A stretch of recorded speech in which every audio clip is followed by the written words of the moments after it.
An Santos nga Ebanghelyo para nga adlaw, Mayo 12, tuig 2026, Martes, hanikanunom nga simana, han panahon han Pasko han pagkabanhaw ni Kristo, kinuha ni Ebanghelyo ni San Juan, Kapitulo 16, versikulo 5, kada iton ka 11. Nagsiring Jesus sa niyang mga tinunan, yana makadto na ako han nagsugo haakon, kundi waray haiyon napakiana haakon, tikain ka. Nganya na, ngagin sumatan ko na kamo, nagmabiduon kamo. Kundi susumatan ko kamo hintinuod, mauruupay para haiyo nga malakat ako, kay kung diri ako lumakat, diri makan ni haiyo an parabulig. Kundi kung lumakat ako, ipapadara ko haya nga ni haiyo, kung umabot na hiya, magpapamatuod hiya ha mga tawo han kalibutan nga mga sayo pera may tungodan sala, may tungodan pagkamatadong ngan may tungod han paghukom han Dios. Sayo pera may tungodan sala, kay diri hira na tuo haakon, may tungodan pagkamatadong kay makadto ako han amay ngan diri na kamo makita haakon, may tungodan paghukom kay ginhukman na an punuan hini nga kalibutan.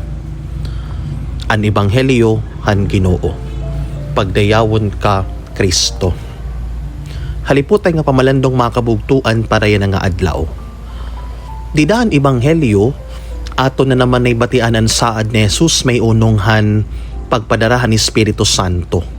Pagpasabutin ni nga bisan kon makadto na hiyahan iya may halangit, ang Espiritu Santo nga iya ipapadara, amuan magpapadayon hin paggiyangan pag-upod haaton dinhi hakalibutan. Nanamo po ini an nahinabo dinan siya nga pagbasa. Bisan kun ginpakurian, ginlubasan, ginlatob hira San Pablo og Silas, nang ginpriso hira, padayon lagi hira pag inampuon ngan pagkantahan pagdayaw sa Dios. Ngandidahan kagab-ihon, samtang nag-aampo hira, lininog hin kusog nga nagkaabre ang mga portahan ng mga prisuhan, kundi waray dalagan or takas sira San Pablo og Silas. Lugod, naging higayon ini hinpakipag-istoryahan bantay han prisuhan, kundiin pinakinaan bantay. Mga mano, ano ang kinahanglan ko pagbuhaton basi mataluwas ako? Binato ni San Pablo ngan siniring, tuuhan Ginoo nga Jesus, ngan matataluwas ka. Ikaw, pati an imo pamilya. Nga ginwali ni Pablo ngan Silas an maupay nga sumat. Nga gintambal hira han bantay, nga ginbunyagan an bantay o gan bugos niya nga pamilya. Nga naging malipayon an bantay nga niya pamilya, kay tinuo naman hira han Dios. Yusi mga kabugtuan, pagtuo nga to sa Dios, iton paagi para matalos kita din niya kalibutan, binuligan ng Espiritu Santo. Iton pagtuo sa Dios is like pagtapod nga to sa Dios. Pagtuo is pagtaya. Iton usa nga butang nga bisan diri ka sigurado pero maaram ka nga maupay ngan kanan Dios, na tuo ka ngan ginbubuhat nimo an ayat han Dios. Kay waray pulos iton pagtuo kun waray upod nga maupay nga buhat. Kay iton utungod nga pagtuo nga to sa Dios, nakakadara aton hin pagbuhatin maupay bisan kung diri kita sigurado or diri kita maaram. Nataya kita kay iton aton pinanahawakan is kanan Dios ini kaburoton.